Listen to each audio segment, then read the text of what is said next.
We're talking the moral ambiguities of driverless cars. My favorite? If you tell it to take you to a great restaurant, will it take you to Chipotle or Qdoba on this consumer goods edition of Industry Focus?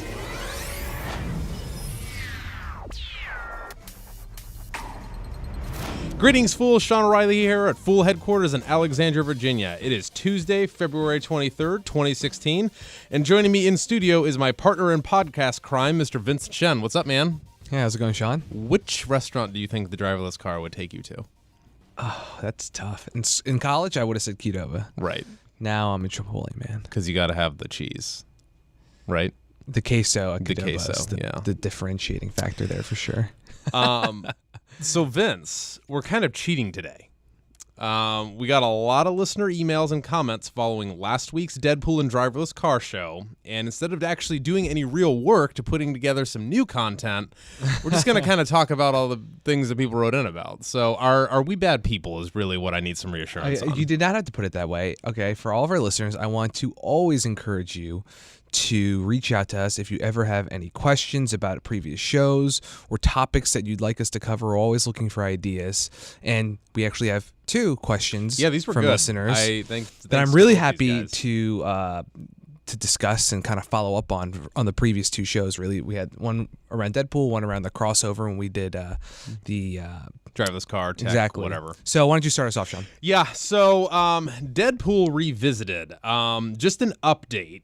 It has this movie made so much money. Dominated the box office since its February 12th release. Domestic $235 million, foreign $255 million. That's $500 million on a $58 million budget film, not including marketing, of course. But After just a 2-week run. this is Cuckoo Bananas profits. Like this, and it's not even like a major character or whatever you want to say. Took the top spot again this past weekend, as predicted. The competition wasn't quite there. It was The Risen and The Witch, which Kung Fu Panda was number 2 in terms of actual dollar amounts. But that's good. Yeah, the new releases like Risen and The Witch, they came in, I think, like 3rd and 4th. But they actually did pretty well on their own, smaller releases as they were. But Deadpool, kind of like we called, there wasn't that much competition coming up this past weekend, continues to dominate really well. And so last week we had talked about how Deadpool logged the best opening weekend ever for 20th Century Fox. Now that has extended. This unlikely superhero really has become he's the an best anti-hero, Vince. Exactly. Yeah. Has become the best performing X-Men movie for the studio ever, at least in terms of the U.S. box office. And that's out of 8 films at this point. And they have a 9th one coming out with X-Men Apocalypse. Right. So the reason we're bringing this up again, and what the question pertains to is, after discussing its impact on 21st Century Fox last week, there was a question we received from Brian W., and it basically amounts to, since this is a Marvel character and Disney owns Marvel, does Disney see any of the profits from this movie? What's the deal there? And it's actually, this situation exists also with the X-Men franchise, as I recall. So what does this mean for the shareholders of both these companies? Like, how does that shake out? Sure. So, we talked a little bit more about 20th Century Fox's studio, obviously part of 21st Century Fox. I know it can get a little confusing sometimes. Oh, did they change the name? Oh, wow. But Brian, if you're listening, thanks again for the question. I kind of wish we had just covered this last week as well, but it's good because I needed to get some of the research done, and I actually had a follow-up to the response I sent him, actually. So I think a lot of moviegoers were surprised and maybe a little bit probably relieved, too, to find out, the company that's known for, you think about Disney, maybe Frozen, WALL-E, Disney Princesses, and then you get this, like, very heavy rated R flick. Doesn't really sit, I guess, as well within that range of films from Disney, but obviously put out by 20th Century Fox, what is Disney's role in all this? And otherwise, we, in doing, the research, trying to find out the background in terms of how they share profits, who gets rights to what, we learned that basically Marvel has a lot of these kinds of agreements. It can get, pretty convoluted. So, Marvel, before it was purchased by Disney in 2009 for like $4 billion, they had their 3 business, operating segments, essentially. They had their publishing, think more traditional. Comic books, Exactly. And then they had their licensing business, which is what we're going to touch on, and they had their film production. But then keep in mind that they didn't even start producing their own films until like 2006. They took out this huge credit facility in order to fund those efforts. But before that, they generated the revenue by basically allowing other, major studios to license their character, intellectual property essentially, and then to produce films. And another example that we had looked at previously was Sony and Spider-Man, where Sony acquired those rights, I think it was like in 1999, and they ended up producing 5 Spider-Man movies. And those, I think, really paved the way for some of these bigger superhero films. They did super well at the box office. Basically two different reboots, right? One with Tobey Maguire, one with Andrew Garfield. And in that agreement, Marvel and eventually Disney, after the acquisition, they actually kept the rights to things like the TV shows, merchandising, and other like platforms and outlets. But the company still benefited from a lot of the surging popularity for the character itself that accompanied each movie naturally. Right. And the thing is, Sony and Disney signed a deal in February of last year, as if things didn't get complicated enough, where they are changing their relationship a little bit because the most recent movie that Sony put out, I think it was The Amazing Spider-Man 2, didn't do as well in the box office as they had hoped. They canceled a third installment in what was supposed to be that trilogy. And so now the new agreement, interestingly enough, has Sony agreeing, Sony basically saying, okay, Disney, you can use Spider-Man in your upcoming movies, like tie-ins with like the Avengers. We'll still also be able to portray the character in our own standalone films, but that way we would both benefit from the tied-in marketing and just, I guess, reboot again of this character in another trilogy. That sounds really convoluted. And it sounds really messy, but okay. In that agreement, they both actually retain basically get to keep the profits from each film. I don't really think they share in that. It's just more of like a mutually beneficial situation. Now, the difference here, rolling back to Deadpool, is that 20th Century Fox, just to give some background, acquired X-Men rights way back in 1993, and I thought that Disney actually had a similar arrangement with Spider-Man, but after following up on doing some more reading and getting some input actually from one of our Fool.com writers, Tim Byers, he was able to find this court legal filing essentially that shed some more light on the actual relationship between Fox and Marvel and what this means for the movies. So, you're going to laugh at this number, I know you will. Fox acquired the X-Men live-action and animated rights from Marvel for $2.6 million. So, and... Hold on. They got the rights to these two... Keep in mind, this is way back in 1993, before all the... That doesn't make it right. Before the potential. That doesn't make it right. Showed itself, I think. There was the X-Men they also alone, get... The X-Men cartoon alone from the 90s. They also get... Before I finish, let me finish, is they also get a percentage of the gross box office receipts, but those generally seem to be small based on what... You can't even get a house in D.C. I mean, granted, D.C. is really stinking expensive compared to the rest of the country, but you see what I'm saying. Yes, of course. You're talking about a house north of DuPont Circle for the rights to... Again, all right, this whatever. is over 20 years ago. All right, I'll deal. Just keep that in mind. So... it purchased those rights for $2.6 million, and in terms of what that percentage of the gross box office receipts actually came out to be, in that legal filing from 2001, actually, the original X-Men film generated about $160 million in profits for Fox. Not bad at all. While Marvel earned just about $6 million in back-end contingent compensation. So that's about 2% of worldwide ticket sales. So we're thinking maybe that 2% is what the fees actually, were agreed to. So assuming it hasn't changed, it could have, but, we don't have the details. But assuming it hasn't changed since that time, based on that almost $500 million that Deadpool has generated in total worldwide ticket sales, Disney would only be getting about $10 million from that. So a pretty small nominal amount. Right. And the thing is, supporting the idea that Marvel maybe undersold a lot of its characters, like the licensing rights earlier on, before they realized like how these huge blockbuster franchises can go. Disney, since acquiring Marvel, has been pretty active in reacquiring rights, including I think like Black Panther was part of that, and also Scarlett Johansson's character, Black Widow. Yes, exactly. And so I think they have reevaluated some of those agreements, seen the value that they're losing out on, and now they're kind of trying to fix that. But, for Brian and for other listeners, just to give you that background, Disney has different agreements with these studios, and in some cases, they're much better than others. Right. Okay.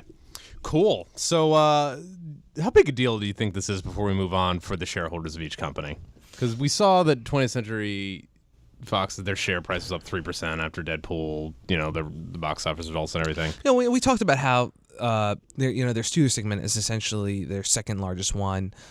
It's important, and the thing is, a huge success like this film or Star Wars: The Force Awakens, we've seen the impact it can have on quarterly results for sure, and the long tail that it's likely to have with a franchise. But it's still one film in a business that we talked about. Hollywood can be really choppy. Who knows? Hopefully, the second Deadpool's awesome. I really like the first one, but there's no guarantee of that. Right. And so it's bigger impact for Fox, certainly. For Disney, I'm sure they get that lift in general from having another Marvel character become a huge blockbuster success.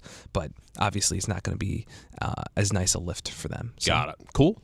Well, before we move on, I wanted to point our listeners to the newly redesigned focus.fool.com. There you'll discover a special offer to join the Motley Fool's Stock Advisor newsletter to start off your year foolishly.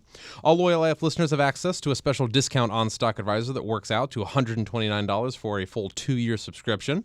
Just go to focus.fool.com to take advantage of this offer. Once again, that is focus.fool.com.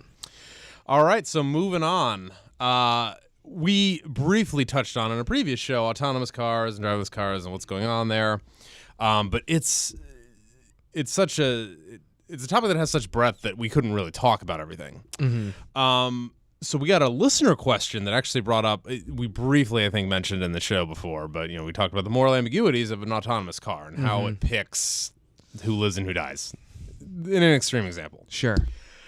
So Sam M wrote in after listening to our crossover show between tech and CG, and he wanted to know, let's see here, if there's a situation in which a collision is imminent, who does the software computer try to save?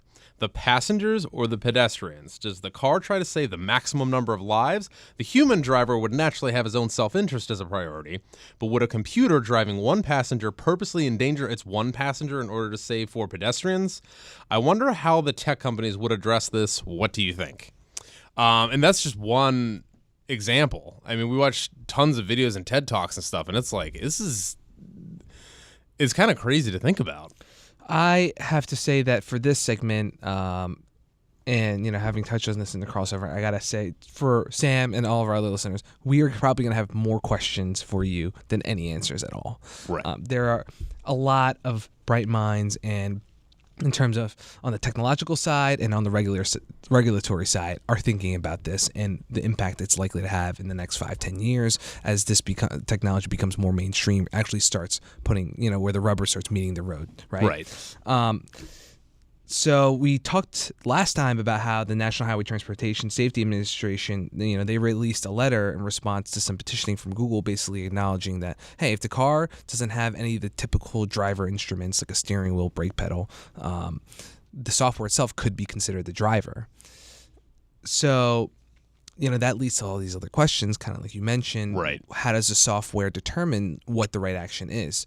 Whereas if it's a person who's driving the car, naturally they're going to react make that split-second decision, and you might not, it's harder to fault them for that, right? It really is ultimately just a panicked decision. But that software, assuming it can process millions or billions of inputs, then it's a reasoned decision. In that split second, who is writing? Who are these programmers that are writing it? What are they told? How are they told to program the software? Who decides that? And so a lot of these questions come into play that I wanted to touch on the show today in our discussion. And so a lot of people talk about do we prioritize minimizing harm, or do we prioritize the passenger? And the thing is, even behind each of those questions, there are so many nuances. It's really interesting to think about, and also just difficult to try and wrap your mind around. So ultimately, I think public opinion will play a big role in this. It's not even that simple. So MIT Technology Review, first thing I wanted to bring up. So they mentioned an experimental survey that was conducted in France with several hundred participants, and the result leaned towards the people's preference would be to minimize harm in the software, to minimize harm or death toll from accidents, because ultimately that's what people say is so great about this technology. Potentially can reduce a lot of traffic fatalities. The thing is, that sounds that makes a lot of sense, and I agree with it. But then the question is, they also followed up, is that someone sitting in a traditional car might feel really comfortable if they're surrounded by autonomous cars that minimize harm. But what happens if you're sitting in one of these autonomous cars and you know for a fact that if the situation arose, the software would sacrifice you in order to save, I might not get in the car. Exactly. So, we have this challenge now of not only figuring out this kind of like moral dilemma, but you also have the challenge of making it, I guess appetizing enough that the consumer market will actually adopt the technology, because ultimately people got to buy these cars to put them on the road. Right. And,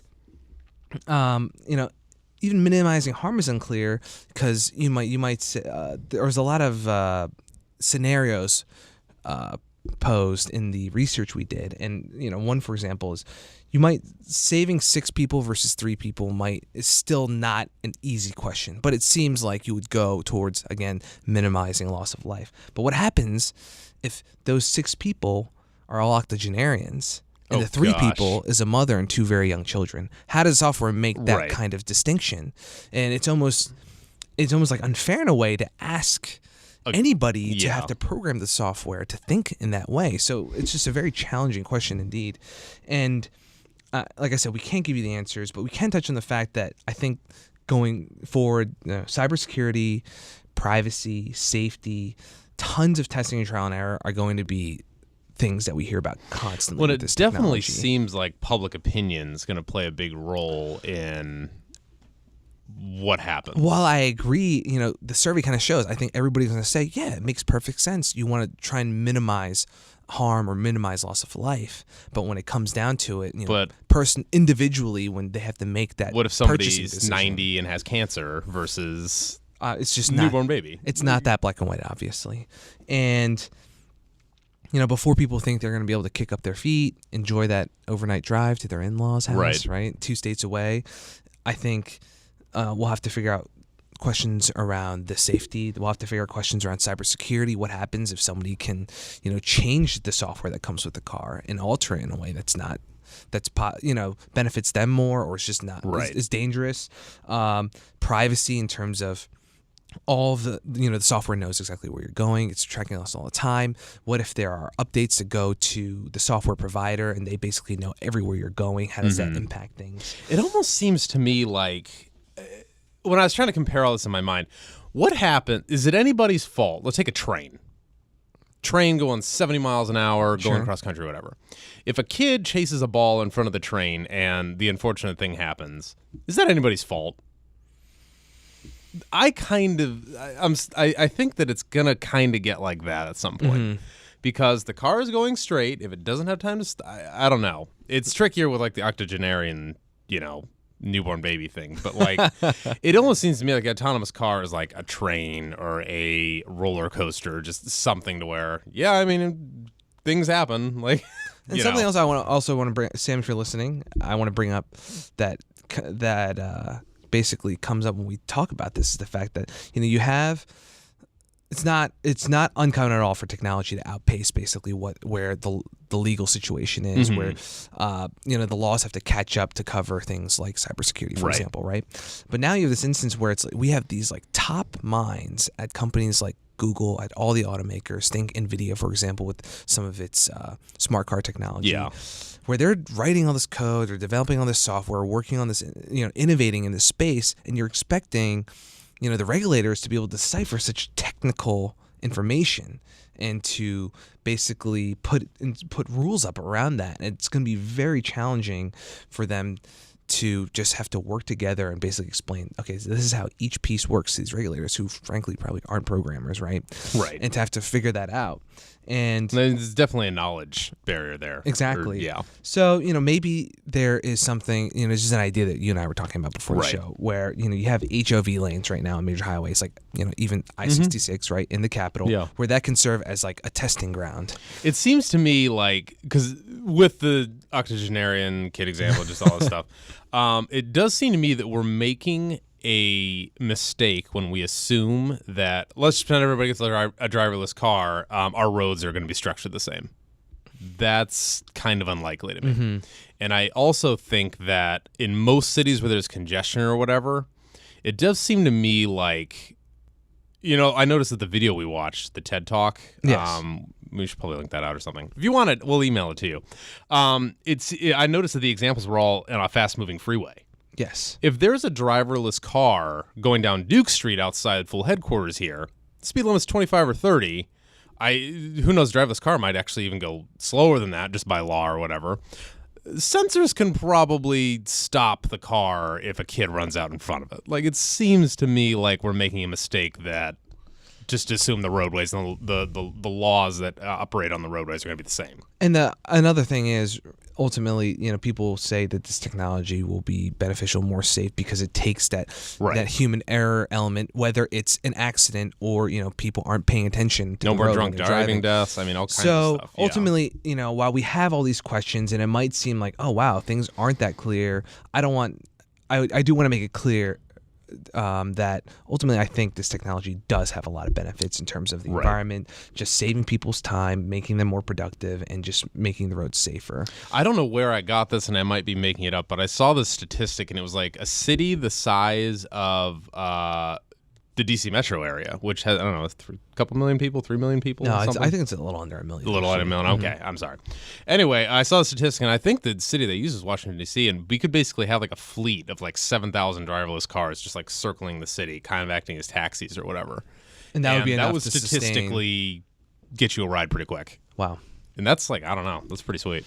Cool. So yeah, I like I said, I'm sorry we don't have all the answers here, but this will definitely be an interesting space to watch, and we're actually really excited to have the opportunity to give you updates as they start figuring out some of the answers to these very difficult questions. Cool. Well, thanks for joining us on the show, Vince. Thanks, Sean. It was always a pleasure. And if you're a loyal listener and have questions or comments, we would love to hear from you. Just email us at industryfocus@fool.com. Again, that's industryfocus@fool.com. As always, people in this program may have interests in the stocks that they talk about, and the Motley Fool may have formal recommendations for or against those stocks, so don't buy or sell anything based solely on what you hear on this program. For Vincent Shen, I'm Sean O'Reilly. Thanks for listening, and Fool on.